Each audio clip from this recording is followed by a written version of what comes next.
नमस्कार दोस्तों, विक्रम जीएस वाला में आपका स्वागत है।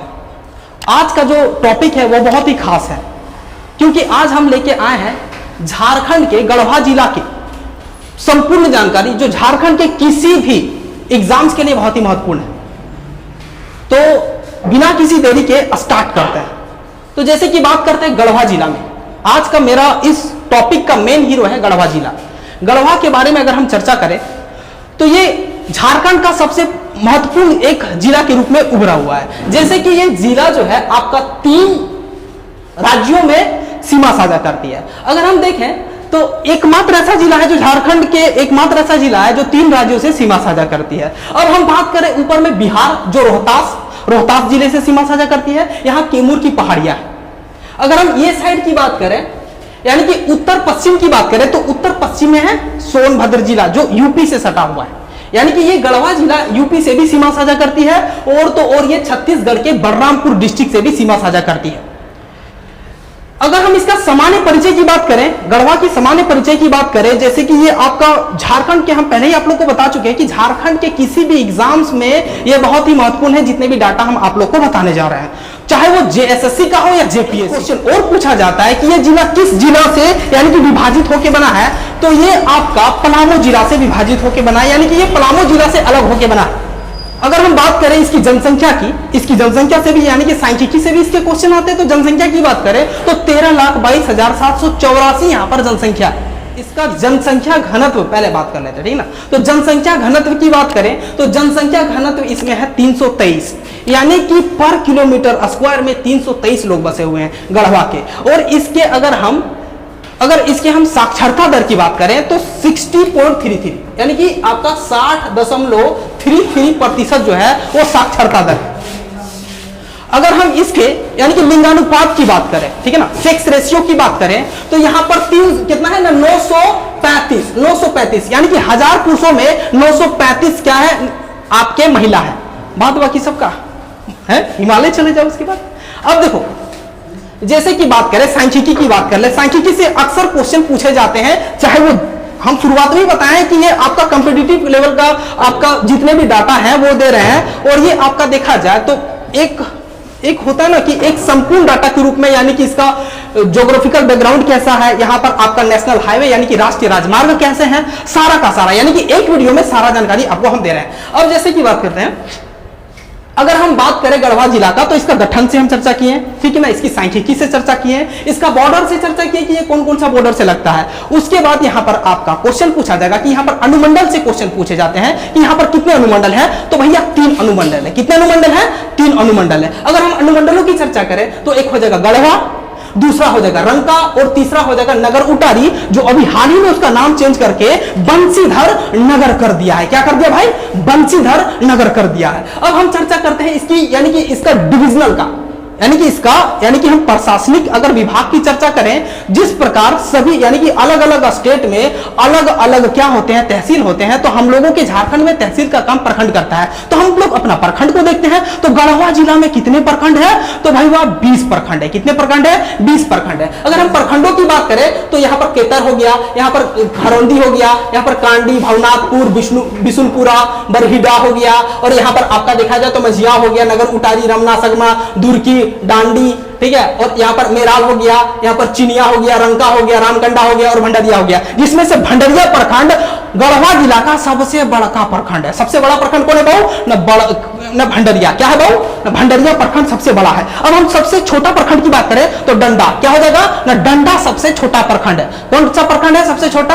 न डंडा। अब हम देखो इस प्रखंड की चर्चा कर लिए, अब हम थोड़ा आगे की ओर बढ़े, तो आगे की ओर में आपका आ जाएगा कि इस जिले में कौन सा राष्ट्रीय मार्ग कहां से गुजरा हुआ है। ये काफी इंपॉर्टेंट है, इससे आप लोग का क्वेश्चन पूछे जा चुके हैं काफी पिछले सत्र के एग्जामों में। अगर हम बात करते हैं कि यहां से आपका राष्ट्रीय मार्ग कितने गुजरे हैं, तो यहां गढ़वा जिला से आपका मेन 2 राष्ट्रीय मार्ग गुजरे हैं, जो एक आपका यानी कि अंबिकापुर से होते हुए रांची ले जाएगी, और एक आपका देखा जाए तो यूपी से रांची की ओर जुड़ा है, जिसके कारण इसके मध्य में इस हाईवे के मध्य में आता है गढ़वा डिस्ट्रिक्ट। तो एक है आपका NH39 और एक है आपका NH कितना है ना 343, यानी कि 343, एक नेशनल हाईवे है 343 जो आपका कहां पर अंबिकापुर यानी कि छत्तीसगढ़ जाएगा, फिर आपको रांची लेके आएगा, ठीक है ना। अगर कोई बोक आदमी होगा तो वो इधर से जाएगा। जैसे कि हम राष्ट्रीय राजमार्गों की चर्चा किए थे, तो आपका गढ़वा जिला से केगो राष्ट्रीय राजमार्ग गुजरता है बाबू ना, 2 गो, मेन 2 गो, ठीक है ना। अब जो छोटा छोटा आपका मार्ग है वो उसको स्टेट मार्ग कहते हैं, उसको नहीं भी पढ़ेंगे तो दिक्कत नहीं है, लेकिन आपको इसमें ज्यादातर नेशनल हाईवे को पढ़ना बहुत ही ज्यादा यानी कि महत्वपूर्ण है। तो अगर हम बात करें गढ़वा की, तो गढ़वा से रांची, गढ़वा टू रांची, और रांची से ये गढ़वा से इधर आपका कहा गया ना सोनभद्र जिला, कहां पर गया बाबू ना सोनभद्र जिला। यहां पर देखा जाए तो ये आपका और एक यहां से एक नेशनल हाईवे निकलता है जो आपका कितना है ना NH 343, ये आपका 43 NH 43 अंबिकापुर से फिर से आपका रांची की ओर जोड़ देगा। कोई बोका ही होगा बाबू जो ई रोडवा धरेगा, ई रोडवा धरेगा तो थोड़ा जल्दी पहुंचिएगा, ठीक है ना, ई रोड मत पकड़िएगा। लेकिन किसी किसी को काम होता है अंबिकापुर में तो जाना जरूरी है ना, हो तो उस सब के बात हटाइए। अब देखो जैसे कि हम राष्ट्रीय राजमार्गों की चर्चा कर दिए, तो अब हम चर्चा किसके करने जा रहे हैं ना, नदियों की। ये भी नदी भी काफी इंपॉर्टेंट है, नदी और जलप्रपात बाबू। कोई भी एग्जाम का देखा जाए तो नदी और जलप्रपात ज्योग्राफी उसका हार्ट बीट होता है। जलप्रपात की कोई चीज पूछे ना पूछे, जलप्रपात जरूर पूछेगा। जैसे कि झारखंड का सबसे ऊंचा जलप्रपात कहां पर है ना, लातेहार डिस्ट्रिक्ट में, ठीक है ना। कहां है लातेहार, उसका नाम है बूढ़ाघाघ। बूढ़ाघाघ जलप्रपात 469 मीटर की ऊंचाई से गिरता है, और हुंडरू फॉल जो हम लोग का रांची में है वो दूसरा में आता है झारखंड में, ठीक है। अब हम बात करते हैं नदियों की, लेकिन गढ़वा डिस्ट्रिक्ट का, ठीक है ना बाबू, दूसरा डिस्ट्रिक्ट नहीं, गढ़वा डिस्ट्रिक्ट जाइएगा। अब नदियों की बात करें तो नदी में एक आपका आता है सोन नदी, जो आपका मध्य प्रदेश के अमरकंटक से निकलती है और आके बिहार के पटना में जाके कूद जाती है। कहां पर ना हो, गंगा में। कहां पर कूदेगी ना, गंगा पर। अब जैसे कि बात करें सोन नदी में कौन कौन सा नदी जो है ना सहायक नदी है सोन नदी की, तो एक नदी है जसपुर जिले में जो छत्तीसगढ़ में है, तो वहां के छत्तीसगढ़ के यानी कि यहां पर भी पहाड़ी वाला एरिया है, तो यहां से एक नदी निकलती है जिसका नाम है कन्हार नदी। कौन सा नदी बाबू, कन्हार नदी, कन्हार। तो कन्हार नदी ऐसे जाके और कहां पर गिरती है ना, सोनभद्र जिले में। तो कन्हार नदी किस नदी की सहायक नदी है, तो किसकी ना, सोनभद्र जिले की। जोर से बोलिए, किस, अरे जिला नहीं नदी है, किस नदी की सहायक नदी है, सोन नदी की सहायक है, ठीक है ना। अब हम बात करते हैं, लेकिन जिला किस जिला पर मिलती है ना, सोनभद्र जिला। किस जिले पे ना, सोनभद्र जिला पे। काफी इंपॉर्टेंट है, सोनभद्र जिला पे क्या होता है कि आपका ये नदी कन्हार नदी मिलती है। अब जैसे कि बात करते हैं और कौन सी नदी है, तो एक नदी और है बाबू जो आपका गुमला रांची पठार, रांची पठार गुमला, ठीक है ना, रांची पठार। ये पूरा का पूरा रांची पठार आपका, यानी कि जब हम यानी कि झारखंड का जब ज्योग्राफी पढ़ाएंगे तो रांची पठार कहां से कहां विस्तारित है वो पढ़ाएंगे, ठीक है ना। तो गुमला डिस्ट्रिक्ट में भी रांची पठार मौजूद है। तो यहां पर रांची पठार से, गुमला डिस्ट्रिक्ट से एक नदी निकलती है जिसका नाम क्या है बाबू, आपका देखा जाए तो उसका नाम है उत्तरी कोयल नदी। ये उत्तरी कोयल नदी क्या करती है कि ये आपका देखा जाए तो ये मेदिनीपुर से होते हुए, कहां से ना, मेदिनीपुर, डाल्टनगंज, पुराना वाला ना हुआ डाल्टनगंज, अभी मेदिनीपुर। ये क्या होता है कि इस तरह जाती है और सीमा साझा करती है गढ़वार पलामू से, करते करते करते करते जाती है। और यहां पर जो है आपका पलामू डिस्ट्रिक्ट, उसका एक प्रखंड है हुसैनाबाद, वहां पर जाके सोन नदी से मिल जाती है। अब और एक नदी की चर्चा करते हैं, यहां पर देखा जाए तो चार नदियां मेन है। अब और एक नदी की चर्चा करते हैं बाबू, तो उसका नाम है अमानत नदी। कौन सा नदी है, अमानत है। अमानत से कोई एक बढ़िया एक चीज याद आ रहा है ना, छोड़ो हटाइए। अब देखो अमानत, अगर हम बात करें अमानत नदी, देख बाबू अमानत नदी की बात करें तो ये कहां से निकलती है, तो देखा जाए तो हजारीबाग का पठार से। कौन सा पठार से, हजारीबाग का पठार से। छोटा नागपुर पठार याद है ना, छोटा नागपुर पठार 3 पठारों से मिलकर बना है, हजारीबाग पठार, रांची पठार और कोडरमा पठार, ठीक है। अब हम चर्चा करते हैं हजारीबाग पठार से, तो एक नदी निकलती है जिसका नाम है अमानत नदी। ये क्या होता बाबू कि ये जैसे ही निकलती है कहां से ना, सिमरिया, चतरा जिला के सिमरिया प्रखंड से निकलती है और जाते जाते कहां, सबसे पहले पलामू डिस्ट्रिक्ट, और पलामू डिस्ट्रिक्ट के एक मुख्यालय है मेदिनीनगर, वहां पर जाकर किससे मिलती है ना, उत्तर कोयल नदी से, ठीक है। ये नदियां पूरा का पूरा आप लोगों को कंप्लीट हो जाना चाहिए। एक बार देख लीजिए, थोड़ा सा स्क्रीनशॉट ले लीजिए नदियों के बारे में।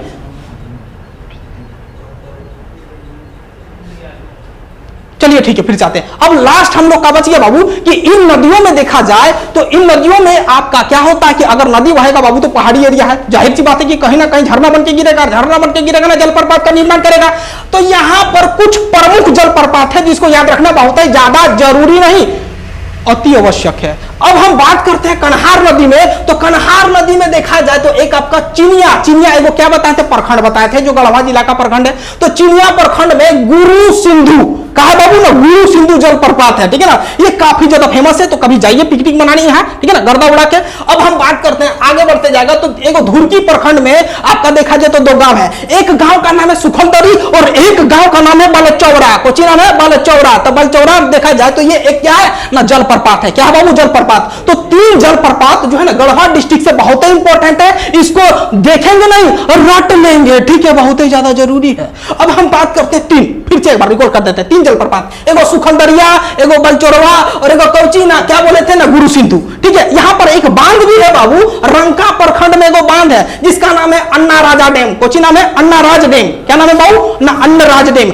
लास्ट मेरा टॉपिक बचता है, उसके बाद ये पूरा का पूरा ये सीरीज खत्म हो जाएगा। अब हम बात करते हैं पर्यटक स्थल की, पर्यटन यानी कि जहां पर लोग घूमने जाते हैं, पैसा खर्चा करते हैं, जैसे कि डैम वगैरह, नदी वगैरह, ठीक है ना। तो अब हम बात करते हैं पर्यटन स्थल की बात करते हैं। तो यहां पर कुछ प्रमुख पर्यटक स्थल है जो हम लोगों को भी देखना चाहिए, जाना चाहिए। अब पर्यटक स्थल की बात करें बाबू, तो यहां पर नगर उटारी गांव में, नगर उटारी प्रखंड में क्या होता है कि कुछ यानी कि होता है ना कि 300 फीट ऊंचे पहाड़ में एक मंदिर बसा हुआ है। जो वो मंदिर देखा जाए तो वो मंदिर को कहते हैं बंशीधर नगर। ये पूरा का पूरा जो है ना यानी कि कृष्ण जी को प्रतीक करता है। कृष्ण जी का क्या बना है ना, प्रतिमा है। लगभग 1400 केजी सोना, कितना 1400 केजी सोना का ही बना है। अभी वर्तमान में इसका मूल्य देखा जाए बाबू तो 2500 करोड़ का मूर्ति है, ठीक है ना। तो कभी भी जाइएगा तो कुछ छूछा नहीं कीजिएगा, बड़ी धड़ागा पुलिस, यहाँ पर चारों तरफ पुलिस रहता है, ठीक है। तो अब हम बात करते हैं यहाँ पर, अब उस पहाड़ी का नाम क्या है, जैसे कि वो बंशीधर नगर जो बसा हुआ है ना, तो उस पहाड़ी यानी कि कौन सा पहाड़ी है ना, राज पहाड़ी। क्या नाम है,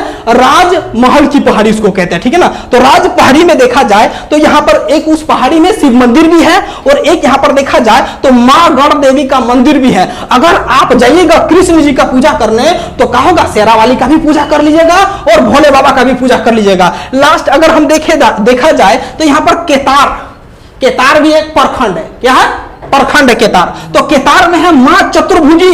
आपका देखा जाए तो एक शक्तिपीठ है। शक्तिपीठ जानते हो ना क्या होता है, अरे पौराणिक कथाओं में कहा जाता है कि जब माता सती जब यज्ञ में कूदी थी ना, तो उसको क्या करता था कि कांधे में उठा के शिव जी घूम रहा था ना, तो उसका अंग गिर रहा था, तो जहां जहां गिरा वो शक्तिपीठ बन गया। तो एगो हीरो पर गिरा होगा, ठीक है ना, यहाँ पर क्या बन गया, वो शक्तिपीठ है। अब देखा जाए तो यहाँ पर गढ़वा में और एगो, जिस तरह बाबा भोलेनाथ का हम देखे हैं, देवघर देखे हैं, तो उसी प्रकार यहाँ पर भी एगो देवघर बाबा देखा जाए तो बसा हुआ है, ठीक है ना। उसको कहते हैं बाबा खानहर नाथ मंदिर। क्या कहते हैं, बाबा खानहर नाथ मंदिर। ये काफी ज्यादा प्रसिद्ध है और जिस प्रकार हम लोग क्या करते हैं कि देवघर जाते हैं, उसी प्रकार यहाँ पर बहुत ही ज्यादा भीड़ होता है। और शिवरात्रि में तो पुरकस वाला मेला बाबू, ठीक है ना। तो जाइए आनंद लीजिए, भांग के मतलब प्रसादी भी मिलता है उस तरह, ठीक है। तो ये हो गया, ये पूरा का पूरा सीरीज खत्म हो गया। गढ़वा डिस्ट्रिक्ट का पूरा सीरीज खत्म होता है। अगर ये आप लोगों को हमारे चैनल के द्वारा अगर आप लोग को ये जानकारी अच्छी लगी है तो लाइक करें और सब्सक्राइब करें, ताकि इसी प्रकार की जानकारी आप लोगों तक पहुंच सके, ठीक है। जय हिंद।